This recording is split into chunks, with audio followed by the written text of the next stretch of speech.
Hey guys, இன்றைக்கி நம்ம வீட்டிலே சூப்பராக எப்படி காஜல் செய்யலான்னு தான் பார்க்க போகிறோம். ஃபஸ்ட்டு நான் இந்த மாதிரி ஒரு விளக்கு எடுத்துகிட்டு அதில் நெய் ஊற்றிக்கிறேன். நீங்கள் நெய்க்கு பதிலாக நல்லெண்ணெய், கேஸ்டர் ஆயில் எது வேணால் எடுத்துக்கலாம். திரி நான் காட்டன் திரி தான் எடுத்திருக்கேன். உங்கள்கிட்ட என்ன திரி இருக்கோ நீங்கள் அதை எடுத்துக்கோங்க. இந்த எல்லா திரியும் நம்ம நெய்யில் டிப் பண்ணி எடுத்துடலாம்.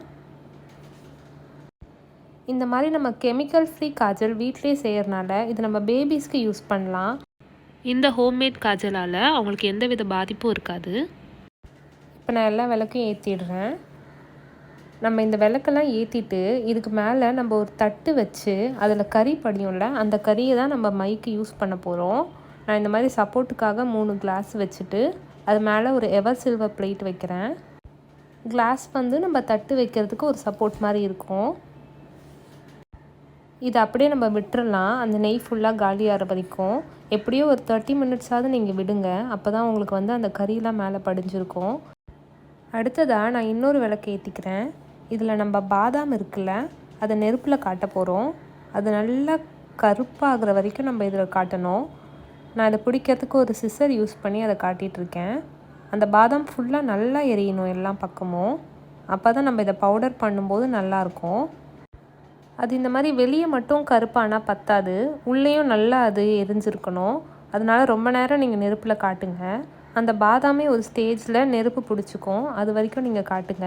அதுக்கடுத்து அதை தனியாக எடுத்து வச்சுருங்க. அந்த நெருப்பு அணைஞ்சிட்டு அது கொஞ்சம் நேரம் ஆறட்டும். அதுக்கப்புறம் நம்ம அதை எடுத்து பவுடர் பண்ணிக்கலாம். இப்போ இந்த பாதாம் பவுடர் பண்ணுறதுக்கு ரெடி ஆகிடுச்சு. இது எல்லா பக்கமும் நல்லா எரிச்சிட்டோம். இங்கே பாருங்கள்.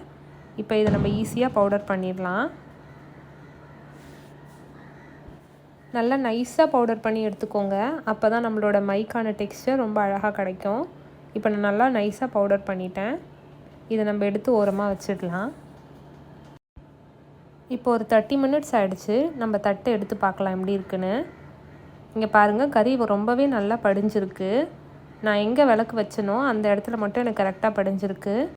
உங்களுக்கு தட்டு ஃபுல்லாக கறி படியணுன்னா நீங்கள் தட்டை அடிக்கடி திருப்பி வச்சுக்கோங்க. அது ஃபுல்லாக டர்ன் ஆகி எல்லா இடத்துலையும் வர மாதிரி. எனக்கு இவ்வளோ பவுடர் போதும். ஸோ நான் இப்போ எடுத்துகிட்டு உங்களுக்கு எப்படி பண்ணணும்னு மட்டும் சொல்லி காட்டுறேன். இப்போ இந்த கறியெல்லாம் ஒரு ஸ்பூன் யூஸ் பண்ணி நான் வெளியே எடுத்துக்கிறேன். இது நம்ம ரொம்பவே ஈஸியாக எடுத்துடலாம். லேசாக நம்ம ஸ்பூனை வச்சு இப்படி பண்ணாலே அது வந்துடும். இங்கே பாருங்கள் எவ்வளோ சாஃப்டாக வருதுன்னு. நீங்கள் இதை ஸ்டோர் பண்ணி வச்சுக்கலாம் ஏதாவது ஒரு பாக்ஸில். உங்களுக்கு தேவைப்படும் போது நீங்கள் எடுத்து இது நம்ம நெய் இல்லாட்டி எண்ணெய் அது கூட கலந்து நம்ம மை மாதிரி யூஸ் பண்ணிக்கலாம். நான் இப்போ கொஞ்சமாக தான் செஞ்சுருக்கேன். ஸோ நான் மொத்த பவுடர்லேயும் உங்களுக்கு செஞ்சு காட்டுறேன். இதை நம்ம பாதாம் ஆல்ரெடி பவுடர் பண்ணி வச்சுருந்தோம்ல, அது கூட நான் இதை ஆட் பண்ணிக்கிறேன்.